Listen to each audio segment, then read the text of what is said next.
All India Muslim personal law board ने appeal की कि काली पट्टी बांधकर ही नमाज पढ़ें और वक्फ बिल के विरोध में ये अपील की गई और इनकी बातों में आ गए। कैसे भड़काया गया, वक्फ का डर दिखाया गया। ये पट्टी हाथ पर नहीं बल्कि आंखों पर बांधी गई। ये कैसे, आप समझिए, क्योंकि गलत जानकारी देकर, गलत नैरेटिव देकर इनके मन में डर बनाया जा रहा है, मुस्लिमों को बरगलाया जा रहा है, मस्जिद और कब्रिस्तान छीनने का डर दिखाया जा रहा है और इसी तरह से उनको अपनी बातों में लाकर त्योहार के दिन भी अपना सियासी एजेंडा सेट किया जा रहा है, ऐसा लग रहा है। क्या कह रहे हैं तौकीर रजा, आईएमसी के अध्यक्ष, और असदुद्दीन ओवैसी भड़काने वाली राजनीति के लिए, सुनिए जरा। हुकूमत उन फिरका परस्तों की हिमायत करती है। कब्र तोड़ने के लिए कुछ लोग, कुछ गुंडे निकलते हैं, पुलिस उन पर कार्रवाई नहीं करती है बल्कि बेगुनाह मुसलमानों को ज़दोकोब किया जाता है, मारा पीटा जाता है, गिरफ्तारियां की जाती हैं। ऐसे हालात में ईद सईद आई है। फैसला ये किया गया है कि इस साल नए कपड़े नहीं पहने जाएंगे, किसी किस्म का मेला ठेला और नुमाइश वगैरह ये सब नहीं की जाएगी, खुशियां नहीं मनाई जाएंगी, सादगी के साथ ईद मनाई जाएगी, नमाज पढ़ी जाएगी। एज अ गवर्नमेंट आप एक अनकॉन्स्टिट्यूशनल कानून क्यों बनाना चाह रहे हैं जो संविधान के, कॉन्स्टिट्यूशन का आर्टिकल 14 का, आर्टिकल 25 का, 26 का, 29 का ग्रेव वायलेशन है, और आप ये बोल रहे हैं कि इसमें किसी को नुकसान नहीं होने। नुकसान आप जो बना, अगर लॉ बनेगा तो पूरे भारत में मुस्लिम वक्फ बोर्ड को नुकसान होगा, और ऐसा लॉ बना रहे जिससे गवर्नमेंट वक्फ प्रॉपर्टीज को छीनना चाह रही मुसलमानों से। कौन सा ऐसा प्रोविजन है इस बिल में जो वक्फ को बचाएगा? आप तो वक्फ को खत्म करना चाह रहे। ये तो इसका नाम रखना चाहिए लुटेरा वक्फ कानून।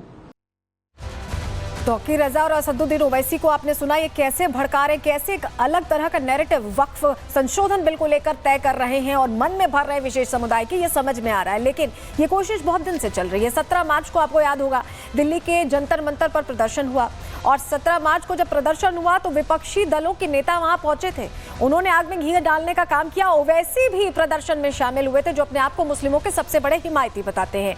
इसके बाद 26 मार्च को पटना में मुस्लिम संगठनों ने विरोध प्रदर्शन किया और यहां पर भी एक नेता पहुंचे, आरजेडी के नेता प्रदर्शन में पहुंचे। लालू और तेजस्वी यहां मुखर नजर आए, उन्होंने अपना समर्थन दिखाया। सब कुछ राजनीतिक एंगल से हो रहा है, ये भी समझिए। 29 मार्च को विजयवाड़ा में प्रदर्शन बुलाया गया। आंध्र प्रदेश सरकार पर दबाव बनाने की यहां कोशिश की गई, क्योंकि आंध्र जिस तरह से एनडीए के साथ है तो ये बहुत अच्छा नहीं लग रहा है इन सियासी दलों को, और यही वजह कि बहुत से ऐसे चेहरे हैं जो कोशिश ये कर रहे हैं कि इसी तरह से दबाव बनाएं और कहीं ना कहीं इन्हें दूर करें। लेकिन आप समझिए इस विरोध के जरिए इनकी मंशा क्या है, क्या ये सोच रहे हैं, क्या ये चाहते हैं। चलिए जरा ये भी आपको समझाते हैं, क्योंकि मंशा, इनकी प्लानिंग बहुत बड़ी है। क्या प्लानिंग है समझिए।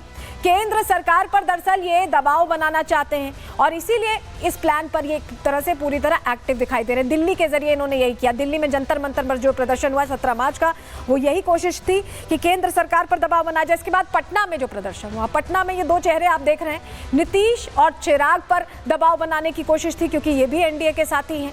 और जब विजयवाड़ा में प्रदर्शन हुआ तो इसके जरिए चंद्रबाबू नायडू पर दबाव बनाने की कोशिश है। ये रणनीति बनाकर प्रदर्शन अलग अलग जगहों पर हुए, यूं ही नहीं हुए, आप ये समझिए, और इसी वजह से इस तरह का प्रदर्शन हुआ है। लेकिन आपको बताएं वक्फ के विरोध पर किस तरह से अलग अलग जुबान तेज हो रही है। सैफुल्लाह रहमानी क्या कह रहे हैं, उनको भी सुनिए।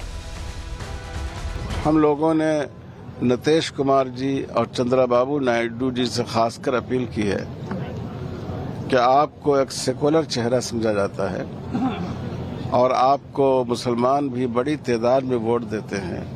आपकी जिम्मेदारी है कि मुसलमानों के साथ होने वाली इस नाइंसाफी का साथ नहीं दें। अगर आपने ऐसा किया तो आपका चेहरा दागदार हो जाएगा और इंसाफ और सेकुलरिज्म पर स्याही लग जाएगी।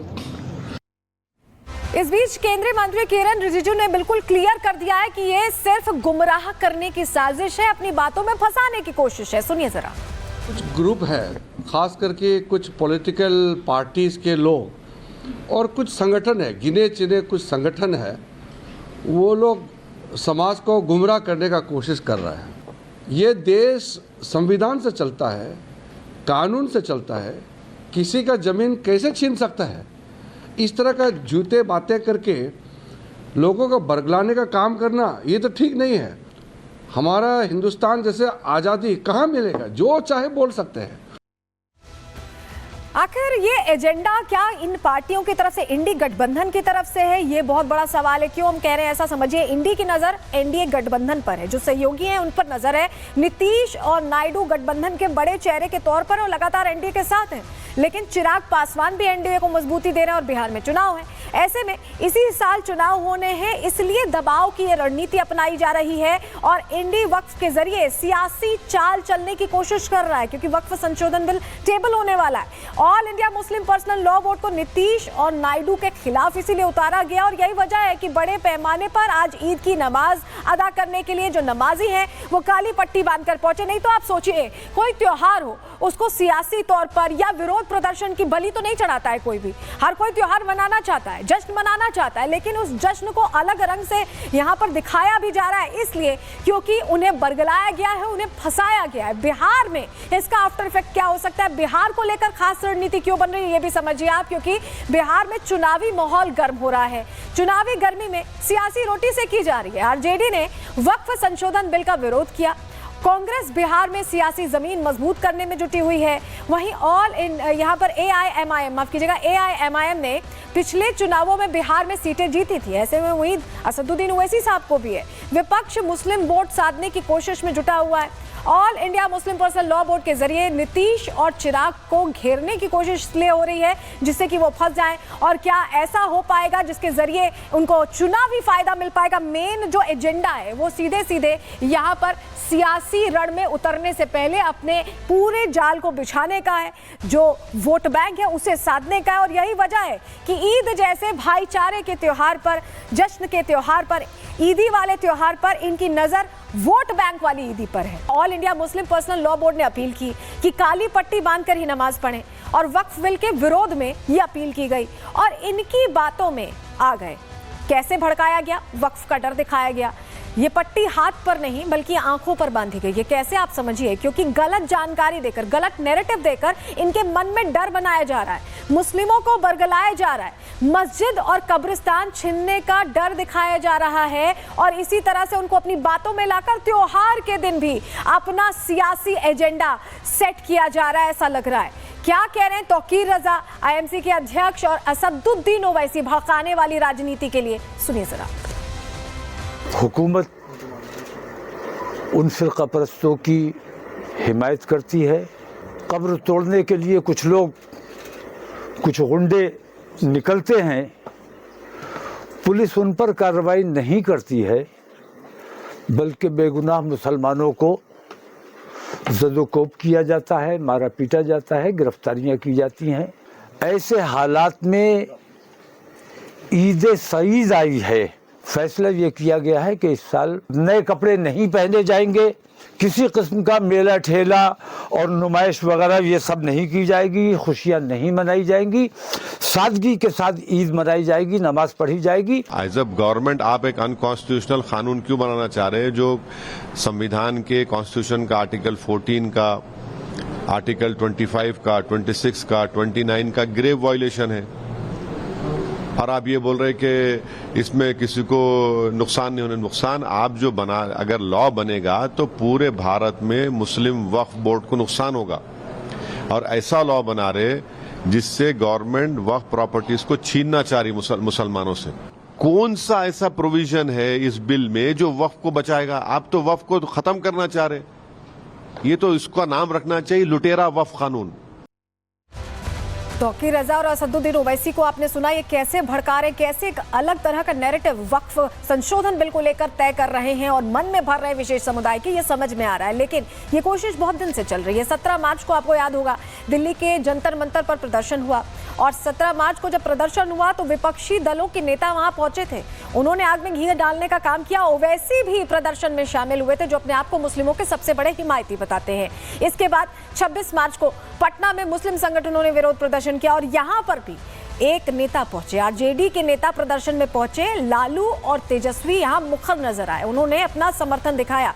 सब कुछ राजनीतिक एंगल से हो रहा है, ये भी समझिए। 29 मार्च को विजयवाड़ा में प्रदर्शन बुलाया गया। आंध्र प्रदेश सरकार पर दबाव बनाने की यहाँ कोशिश की गई, क्योंकि आंध्र जिस तरह से एनडीए के साथ है तो ये बहुत अच्छा नहीं लग रहा है इन सियासी दलों को। और यही वजह कि बहुत से ऐसे चेहरे हैं जो कोशिश ये कर रहे हैं कि इसी तरह से दबाव बनाएं और कहीं ना कहीं इन्हें दूर करें। लेकिन आप समझिए इस विरोध के जरिए इनकी मंशा क्या है, क्या ये सोच रहे हैं, क्या ये चाहते हैं। चलिए जरा ये भी आपको समझाते हैं, क्योंकि मंशा इनकी प्लानिंग बहुत बड़ी है। क्या प्लानिंग है समझिए।